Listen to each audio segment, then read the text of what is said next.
Hello people, 8 सितंबर 2022 को इतिहास के पन्नों में लिखा जाएगा क्योंकि उस दिन को याद किया जाएगा इतिहास को पीछे छोड़ के नए भारत की ओर कदम बढ़ाने के लिए। बचपन से ही 26 जनवरी की परेड जल्दी उठकर देखने की आदत होती थी।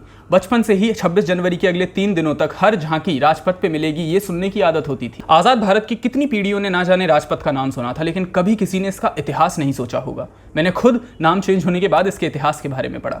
मुझे ये लगता था कि प्रधानमंत्री और बड़े बड़े ऑफिसर्स, बड़े बड़े नेता उस पथ से गुजरते हैं जिस दिन परेड होती है, तो हो सकता है उसको राजपथ का नाम दिया था। So here we are, time waste ना करते हुए जानते हैं कर्तव्य पथ के इतिहास से लेकर उसके भविष्य तक की कहानी।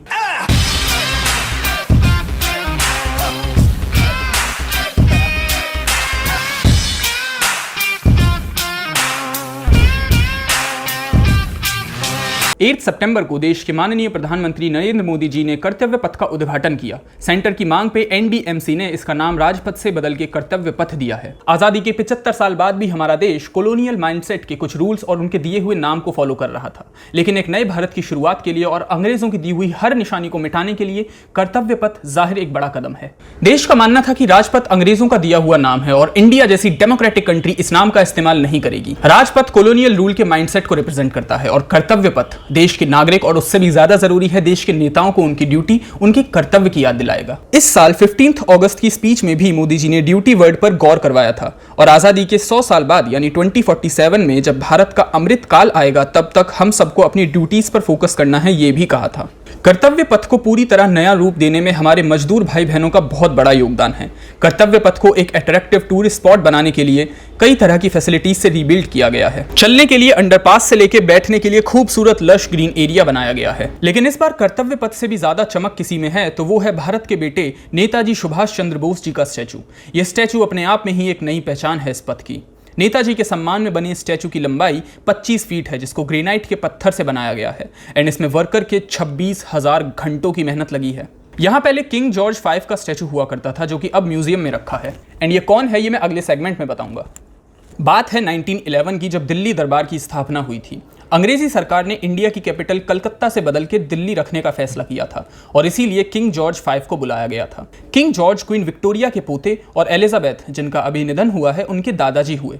ये वही है जिनका स्टैचू हटा के वीर नेताजी का स्टैचू लगाया गया है। दिल्ली को कैपिटल बनाया गया है तो अब उसके इंफ्रास्ट्रक्चर पर काम शुरू होना था, तो ब्रिटिशर्स ने ये काम एडवर्ड ल्यूटियंस और हर्बर्ट बेक को सौंपा। आज इन्हीं दोनों को दिल्ली का आर्किटेक्ट भी माना जाता है। इन्होंने सरदार नारायण सिंह जी को ठेका दिया एक ऐसी जगह बनाने का जहां से पूरी दिल्ली को जोड़ा जा सके और उन्होंने चुना इंडिया गेट से लेके वाइस रीगल पैलेस तक का रास्ता, जिसे उन्होंने नाम दिया Kingsway. Okay, so quick fact check, India Gate को 1921 में बनाया गया था और उसका डिजाइन भी ल्यूटियंस ने ही डिसाइड किया था और ये जो वाइस रीगल पैलेस है ये आज का राष्ट्रपति भवन ही है। Okay, back to story. So इस पूरे डिजाइन को उन्होंने सेरेमोनियल एक्सेस की तरह बनाया कि पूरी दिल्ली इस पॉइंट पे आके जुड़े, यानी यहां से दिल्ली के हर कोने तक रोड्स बनाई जाएंगी। ये जो आज हम नाम सुनते हैं ना, Kingsway, Akbar road, Shahjahan road, Prithviraj road, ये सब नाम उस टाइम के सेंट स्टीफन कॉलेज के हिस्ट्री प्रोफेसर पार्सिवल स्पीयर ने ही रखे थे। 1911 के बाद सीधा 1961 में हमारे आजाद देश ने इसका नाम किंग्स वे से राजपथ कर दिया था और ये थी किंग्स वे से राजपथ तक की कहानी। अब वैसे देखा जाए तो कर्तव्य पथ पहला उदाहरण नहीं है जब भारत सरकार ने ऐसे बदलाव किए हों जिससे जो नुकसान हमारे देश को बाहरी ताकतों की वजह से हुआ था, फिर चाहे वो अंग्रेजों का अत्याचार हो या मुगलों की लूटपाट, उसे सुधारने की कोशिश की हो, उसे और कीमती बनाने की कोशिश की हो। चाहे भव्य राम मंदिर का पुनः निर्माण हो या ज्ञान की गंगा नालंदा को वापस जीवित करना, चाहे राजपथ से कर्तव्य पथ हो या रेस कोर्स रोड से लोक कल्याण मार्ग। हाल ही में भारतीय नौसेना के झंडे को भी हमने अंग्रेजों की पहचान से मुक्त किया है। पहले इंडियन नेवी के झंडे पे सेंट जॉर्ज क्रॉस हुआ करता था जो कि अगेन ब्रिटिश राज की याद दिलाता था। देश ने उसे हटा के इंडियन नेवी के फाउंडर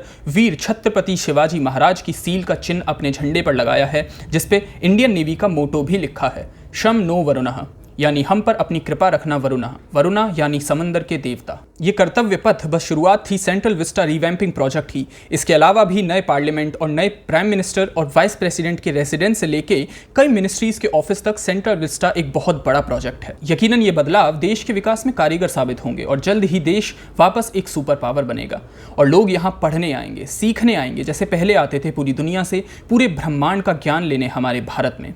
और तब मुगल या कॉलोनियल पीरियड की छाप नहीं, भारत एक सोने की चिड़िया का सुंदर दृश्य देखेंगे।